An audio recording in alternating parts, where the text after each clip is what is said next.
دوستو آج میں آپ کو ایک بہت ہی پیاری اور سچی کہانی سناؤں گا۔ اس نبی کی کہانی جو اللہ کے خلیل تھے، یعنی اللہ کے بہت پیارے دوست، اور وہ تھے حضرت ابراہیم علیہ السلام۔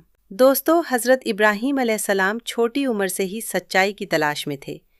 ان کے آس پاس کے لوگ بتوں کی پوجا کرتے تھے، لیکن حضرت ابراہیم علیہ السلام سوچتے تھے کہ جو خود مٹی سے بنا ہے اور ہل بھی نہیں سکتا، وہ بھلا رب کیسے ہو سکتا ہے؟ ایک دن انہوں نے آسمان کی طرف دیکھا۔ ایک چمکتا ہوا بڑا ستارہ نظر آیا۔ انہوں نے کہا، یہ میرا رب ہے۔ لیکن جب وہ ستارہ غائب ہو گیا تو انہوں نے کہا، میں ڈوب جانے والی چیز کو رب نہیں مانتا۔ سورہ الانعام 6 آیت نمبر 70۔ پھر انہوں نے چاند دیکھا، بہت روشن، بہت خوبصورت۔ کہنے لگے، لیکن جب چاند بھی ڈوب گیا تو انہوں نے کہا، جو ڈوب جائے وہ رب نہیں ہو سکتا۔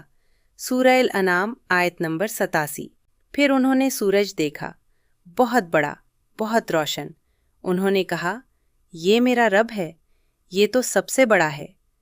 لیکن جب سورج بھی غروب ہو گیا تو حضرت ابراہیم علیہ السلام سمجھ گئے کہ اصل رب وہ ہے جو کبھی نہیں ڈوبتا، کبھی غائب نہیں ہوتا۔ سورہ الانعام آیت نمبر 78۔ پھر حضرت ابراہیم علیہ السلام نے اعلان کیا، میں نے اپنا رخ اس رب کی طرف کر لیا جس نے آسمانوں اور زمین کو پیدا کیا۔ سورہ الانعام آیت نمبر 29۔ یعنی وہ اللہ جو کبھی نہیں بدلتا، جو ہمیشہ زندہ ہے، جو سب کو پیدا کرنے والا ہے۔ دوستو ایک دن قوم کے لوگوں نے حضرت ابراہیم علیہ السلام پر بہت ظلم کیا۔ انہوں نے ایک بہت بڑی آگ جلائی، بہت بڑی، اور وہ چاہتے تھے کہ ابراہیم علیہ السلام کو اس میں پھینک دیں۔ لیکن دوستو اللہ نے اپنا معجزہ دکھایا۔ جب انہیں آگ میں پھینکا گیا تو اللہ نے فرمایا، اے آگ، ابراہیم پر ٹھنڈی اور سلامتی والی ہو جا۔ سورہ الانبیاء آیت نمبر 19۔ اور آگ بالکل ٹھنڈی ہو گئی۔ حضرت ابراہیم علیہ السلام کو ذرا سا نقصان بھی نہ ہوا۔ دوستو اللہ نے حضرت ابراہیم علیہ السلام کو بہت ساری ہدایات دی، انہیں نبی بھی بنایا اور اپنا دوست بھی۔ حدیث میں بھی آتا ہے کہ رسول اللہ نے فرمایا، اللہ نے مجھے اپنا خلیل بنایا، اور اسی طرح اللہ نے ابراہیم کو بھی اپنا خلیل بنایا۔ صحیح مسلم۔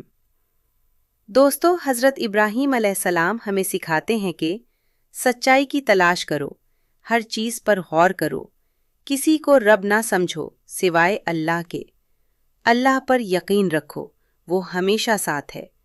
اور سب سے خاص بات، اللہ ہر اس دل کو ہدایت دیتا ہمیں جو سچ مجھ سچ تلاش کرے، جیسے حضرت ابراہیم علیہ السلام نے کی۔ یہ تھی آج کی پیاری سی یہ کہانی۔